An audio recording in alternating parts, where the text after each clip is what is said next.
Okay, let's dive in. We've pulled together a stack of material here, research papers, articles, and some really insightful personal accounts, all focused on something incredibly common, yet still so often misunderstood. Attention deficit hyperactivity disorder, ADHD. That's right. And what the sources make clear right away is that this is way more than just, a fidgety kid or someone who can't sit still. Hmm.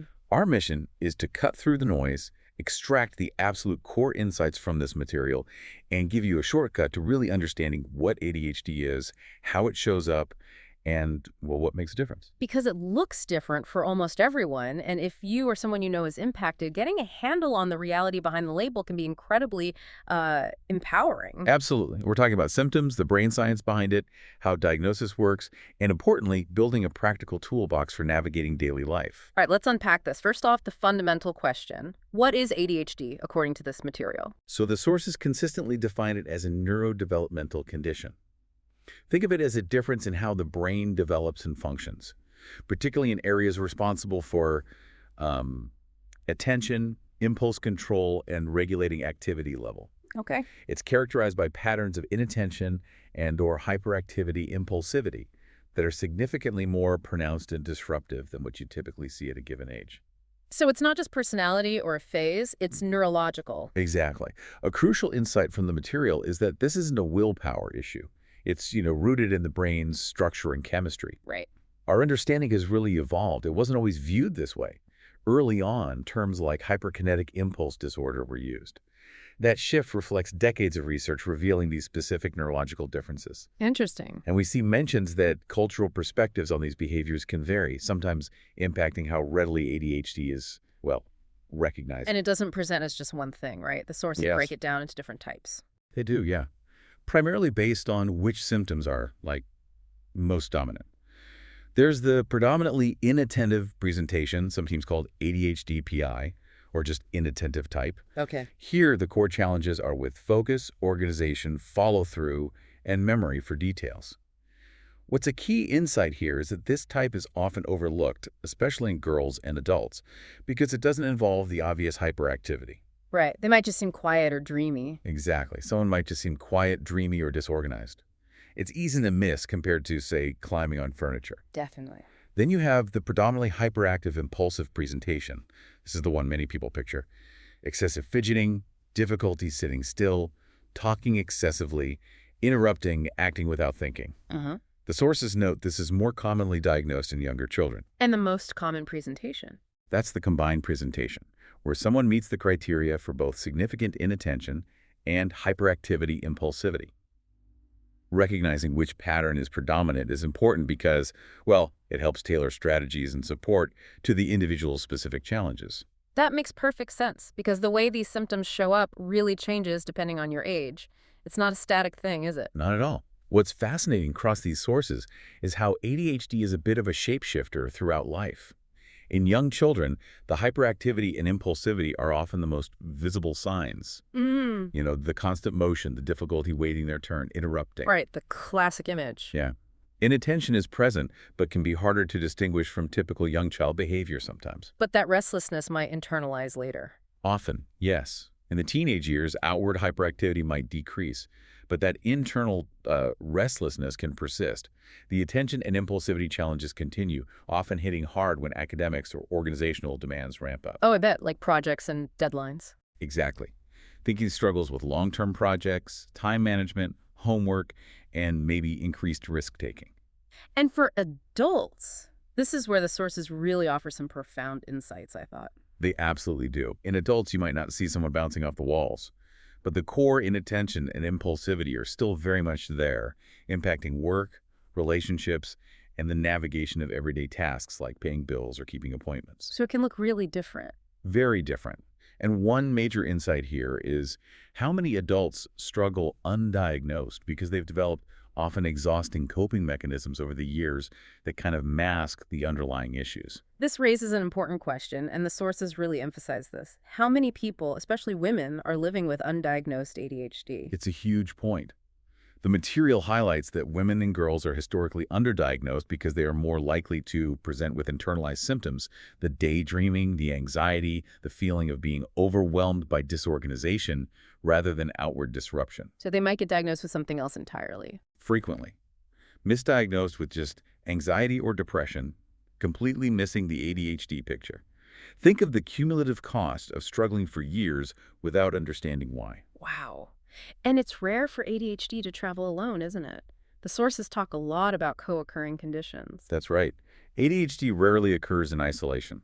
It commonly goes hand in hand with conditions like anxiety, depression, often as a result of chronic difficulties and feeling like you're failing, you Oh, know. that makes sense. Also learning disabilities and sleep disorders. The sources are clear.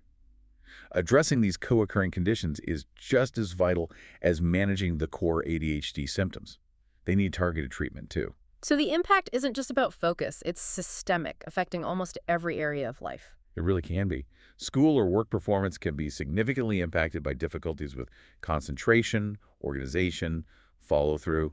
Relationships can be strained by misunderstandings linked to impulsivity or perceived inattentiveness.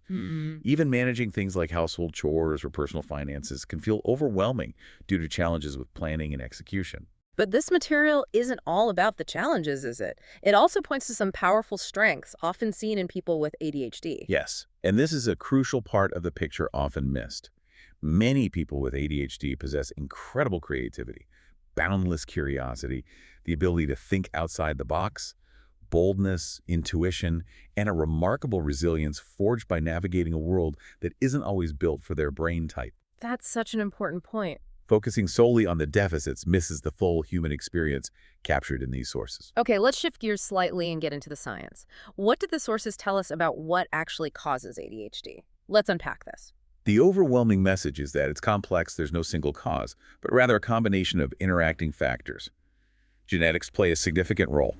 The material points to a high heritability rate, like 70–80%. Wow, really high. Yeah, suggesting it strongly runs in families, linked to specific genes involved in regulating neurotransmitters like dopamine, which is crucial for attention and reward. So if you have a family history, the likelihood is higher. It creates a predisposition, yes, but it's not a simple one-to-one inheritance. What the sources really zero in on are differences in the brain itself. Neuroimaging studies consistently show structural and functional differences in individuals with ADHD compared to those without. Like what kind of differences? This is where it gets really interesting. This is key to understanding the why behind the symptoms. The sources discuss findings like reduced volume in areas such as the prefrontal cortex. Which handles planning and impulse control. Exactly.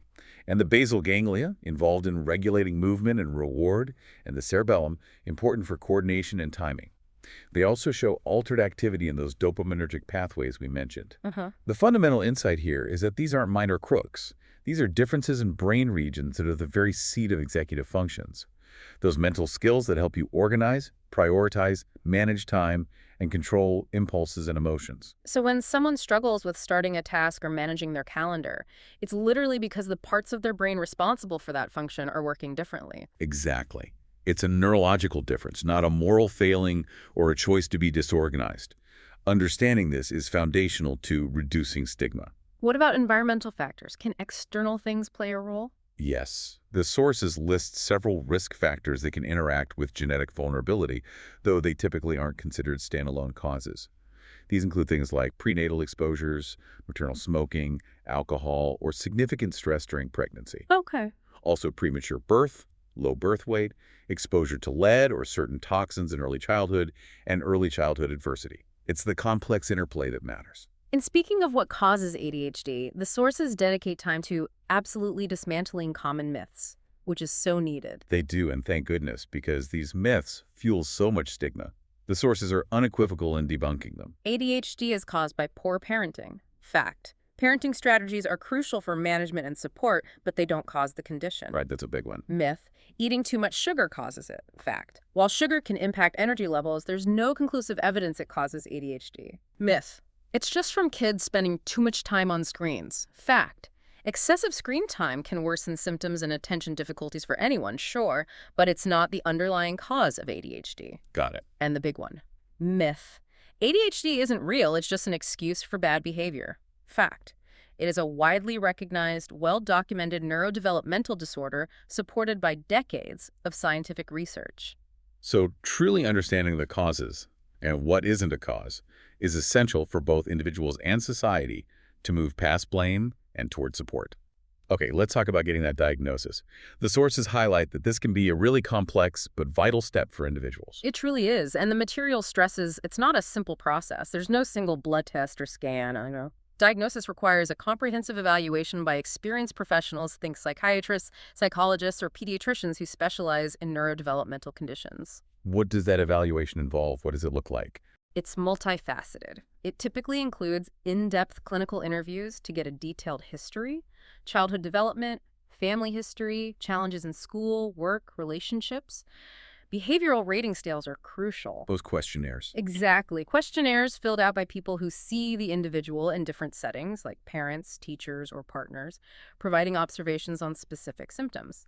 Sometimes cognitive testing is used to assess attention, memory, and executive functions, and help rule out other conditions like learning disorders. And ruling out other possibilities is a key step. Absolutely vital. Professionals must differentiate ADHD from conditions with overlapping symptoms, such as anxiety, depression, autism, sleep disorders, or even certain medical conditions to ensure the diagnosis is accurate. And going back to our earlier point, the sources again flag the particular challenges in diagnosing adults and women. This really stood out across the material. As we discussed, adults often have spent years developing ways to cope, masking their struggles, and they might present more with secondary issues like chronic stress, anxiety, or depression. For women and girls, the presentation is often more internalized, less disruptive, leading to these frequent misdiagnoses. This really raises an important question. How many bright, capable people are struggling because their core challenge hasn't been identified? Why is getting that diagnosis, even later in life, considered so important? What difference does it make? Well, the sources are clear on the benefits of accurate diagnosis and early detection where possible. It opens the door to appropriate treatment and support strategies. This can dramatically improve outcomes in academics, career, and relationships. Makes sense. It helps reduce the risk of developing secondary issues like substance use or persistent low self-esteem. And honestly, it provides validation and a framework for understanding lifelong challenges. That itself can be huge. So it's not an endpoint, but really the starting line for understanding yourself and building tools. Precisely. It's the beginning of a journey towards self-understanding and effective management. And that management isn't about a cure, right? But about building what these sources call a personalized toolbox of strategies. That's a perfect analogy. The sources advocate for a multimodal approach combining different tools based on individual needs. Medication is often a first-line treatment, especially when symptoms have a significant impact. How do the medications actually work? What are they doing? The core principle, according to the sources, is influencing brain chemicals, primarily dopamine and norepinephrine, that are key for attention, motivation, and impulse control. Right. The main types are stimulants, like those based on methylphenidate, Ritalin, Concerta, or amphetamines like Adderall, Vyvanse. They're often fast-acting and can be very effective at improving focus, reducing impulsivity and hyperactivity, and helping with task initiation and completion. But they're not without potential side effects. Right. Common ones include decreased appetite, sleep problems, increased heart rate or blood pressure, and sometimes changes in mood. The sources also mention potential for misuse, which is why they are carefully prescribed and monitored. Are there non-stimulant options too? For people who can't take stimulants or prefer not to? Yes. Non-stimulants like atomoxetine or guanfacine work differently on brain chemistry and are options if stimulants aren't effective, have problematic side effects, or if there's a concern about misuse. They can also be helpful for co-occurring conditions like anxiety or tics. But again, the sources universally stress that deciding on medication is a serious conversation requiring careful consultation and ongoing monitoring with a healthcare provider. It's not a casual decision. What else is in this toolbox besides medication? Because it sounds like medication isn't the whole story. Not at all. Behavioral therapies and coaching are absolutely critical, often addressing those day-to-day functional challenges medication alone might not fully solve. Like what kind of therapies? Cognitive behavioral therapy, CBT, helps individuals identify negative thought patterns related to ADHD struggles and build more constructive ways of broaching tasks. It's useful for things like procrastination or emotional regulation. And for parents. There's parent training and behavior management, providing specific techniques for supporting children with ADHD, like positive reinforcement and setting clear expectations. That sounds really practical. It is, and for teens and adults, ADHD coaching is increasingly recognized as vital. These coaches specialize in helping individuals build those executive functioning skills we discussed: organization, time management, planning, prioritization, follow through. Things that are often really challenging. And community. Does that play a role? Definitely. Group therapy or support groups are mentioned as providing invaluable peer support sharing strategies, knowing you're not alone, and reducing that feeling of isolation. What about lifestyle and daily habits? Can things like sleep or exercise really make a difference? Seems basic, but A massive difference, according to this material. Structuring daily life is incredibly powerful. Sleep hygiene, it's fundamental, regular sleep schedules, and wind-down routines are crucial because many with ADHD struggle with sleep regulation. right, sleep problems are common. Very. Nutrition plays a role, too. A balanced diet with adequate protein and complex carbs supports stable energy levels, while minimizing excessive sugar or caffeine spikes can help manage mood and focus. And getting the body moving, exercise. Hugely beneficial. Exercise is consistently highlighted. Physical activity boosts dopamine and serotonin, which can directly help improve focus, mood, and self-control. Even regular walks, swimming, or yoga are mentioned as impactful. Interesting. And mindfulness and stress reduction techniques like meditation can also help increase self-awareness and reduce impulsivity. And just having systems in place, like planners and stuff. Essential.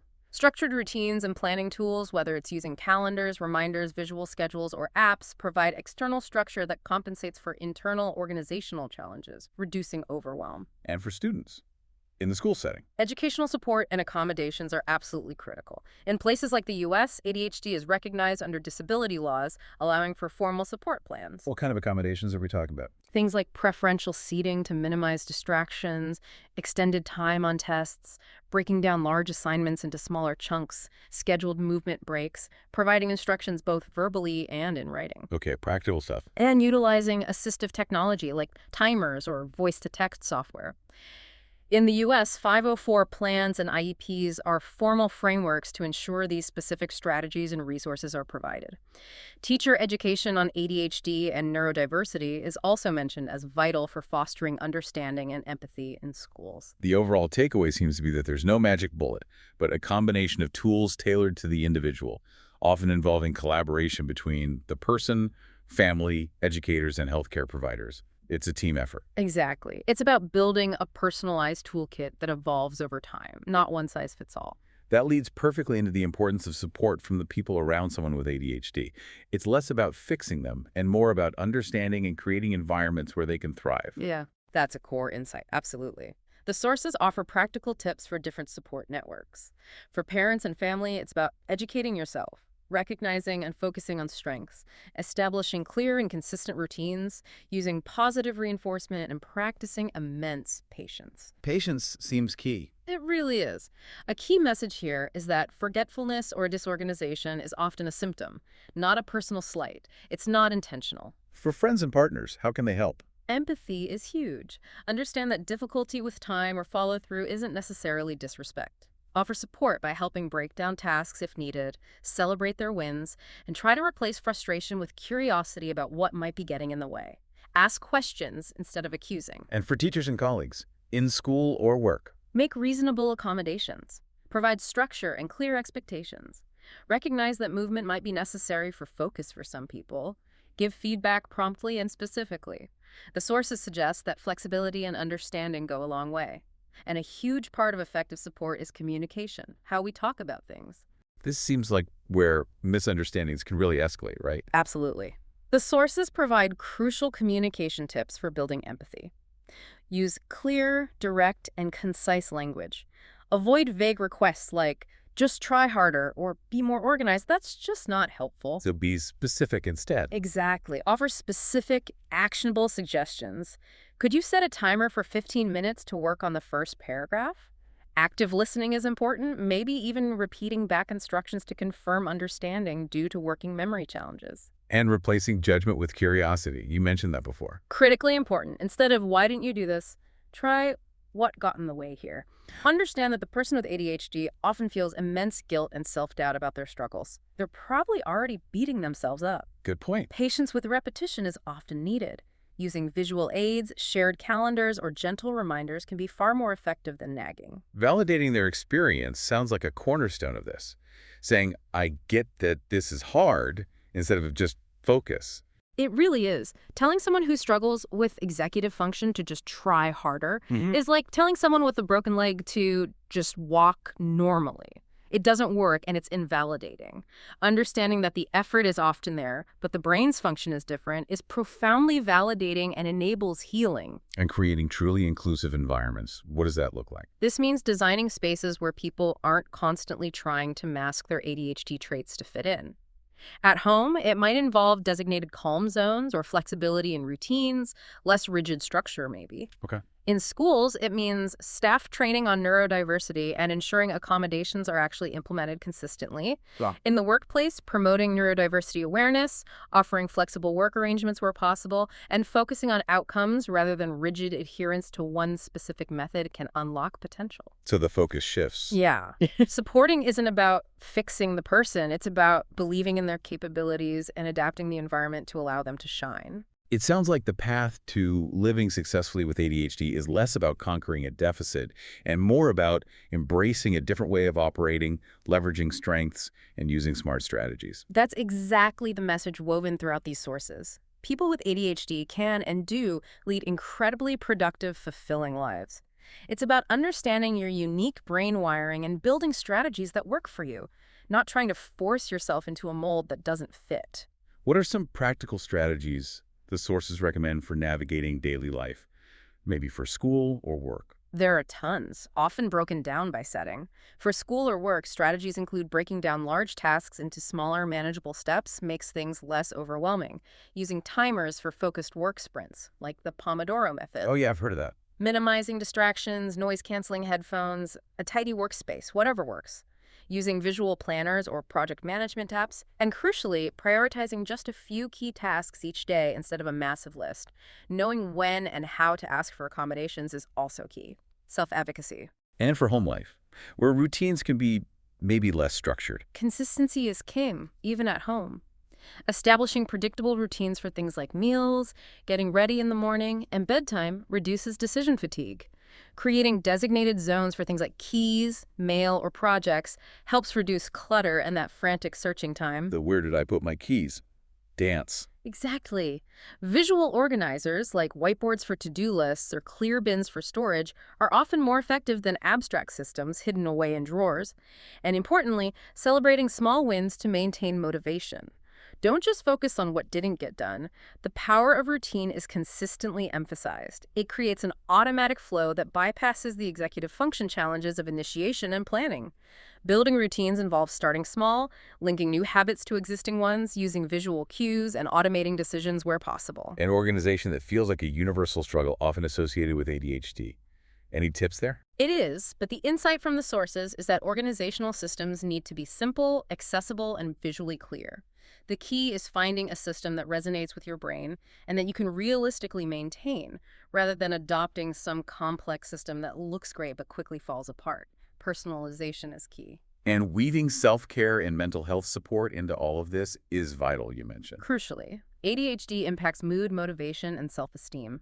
Prioritizing restful sleep, getting regular exercise, which we said helps with focus and executive function, maintaining good nutrition, and actively managing stress are foundational. And professional support. Yeah, seeking therapy or joining a support group can provide essential tools for processing the emotional challenges, reducing shame, and developing coping skills. Connecting with others who understand is incredibly powerful. You're not alone in it. The sources even hint at powerful success stories. People who haven't just managed their ADHD, but leveraged aspects of it to shape unique and successful paths. Yes, that thread is definitely there. Whether it's channeling boundless energy into entrepreneurship, hyper-focus into deep expertise, or creative thinking into innovative solutions, the material acknowledges that the traits associated with ADHD, when understood and supported, can be significant assets. It's a different way of thinking that the world often needs. Looking ahead, what did the sources suggest is on the horizon for ADHD understanding and treatment? Is stuff changing? It's a rapidly evolving field, and the future looks promising. Emerging therapies are being explored, including digital therapeutics like game-like apps designed to train attention and focus, some of which are already FDA approved. Games for focus. Sort of, yeah. Neurofeedback is another area of research, aiming to help individuals regulate their brain activity, though the sources suggest more robust research is still needed there. More personalized treatment. Sounds like that's a theme. Absolutely. Research into genetics and neurobiology is moving towards tailoring interventions based on an individual's specific profile. There are also advances in non-stimulant medications aiming for improved effectiveness or fewer side effects. Integrative therapies, looking at the role of nutrition, supplements like omega-3s, iron, zinc, and gut health are also areas of ongoing study. And the potential of AI and assistive technology, like smart planners or wearable devices providing real-time prompts, is exciting. It sounds like the understanding across the lifespan is also getting more nuanced, not just kids anymore. Definitely. The sources highlight increased focus on earlier screening, better recognition and support for emotional dysregulation in teens, and a much deeper understanding of adult ADHD, its impact on careers, relationships, and parenting. Yeah. There's overdue attention finally being paid to underdiagnosis in women and girls, and even initial studies exploring how ADHD might present in older adults. We're getting a fuller picture. And driving a lot of this seems to be advocacy and awareness, people speaking up. They are vital forces for change. Fighting stigma remains a huge priority, actively countering the harmful narrative that ADHD is laziness or a parenting failure. The neurodiversity movement is a key part of this future. That term, neurodiversity, seems central to this evolving understanding. What does it really mean in this context? It is central. It's a paradigm shift viewing ADHD not just as a deficit to be fixed, but as a natural variation in brain wiring, a form of cognitive diversity. The movement advocates for acceptance, accommodation, and creating truly inclusive environments in schools, workplaces, and society that are designed to allow all kinds of minds to flourish. So changing the environment, not just the person. Exactly. Advocacy is also pushing for better policy, ensuring access to diagnosis, affordable treatment, accommodations, and advocating for mental health parity, making sure the systems support people. And building community around shared experiences. Essential for reducing isolation. Support groups, online communities, coaching networks, they provide spaces for validation, shared strategies, and empowerment. The goal, as framed in this material and the neurodiversity movement, is to shift from solely focusing on managing symptoms to creating a world where people with ADHD can thrive because of their unique strengths and perspectives, not in spite of them. So we've taken a deep dive into this wealth of material on ADHD, covering its definition as a neurodevelopmental condition, how it manifests across different life stages, the complex interplay of causes, the crucial journey to diagnosis, the multifaceted toolbox of treatment and management strategies, the vital role of support, and the exciting future of understanding and neurodiversity. The overarching message really is that understanding ADHD is the most powerful first step towards empowerment. It is a complex condition with real challenges rooted in neurobiology, but it also comes with significant strengths, creativity, resilience, energy, and unique ways of seeing the world. Replacing judgment with curiosity and building a foundation of compassion are truly the most impactful tools for positive change, both for individuals with ADHD and for the people who support them. It's about fostering environments where individuals aren't pressured to hide who they are, but are instead supported to reach their full potential. Yeah, and as these sources collectively suggest, the journey is moving towards a world that doesn't just tolerate difference, but actively recognizes it as a source of strength and celebrates unique minds. It's a hopeful direction. So here's a thought to leave you with. How can you, in your own sphere, your family, your workplace, your community, contribute to creating spaces where neurodiversity is not just understood, but truly welcomed and celebrated? Think about the incredible potential unlocked when different ways of thinking and being are valued.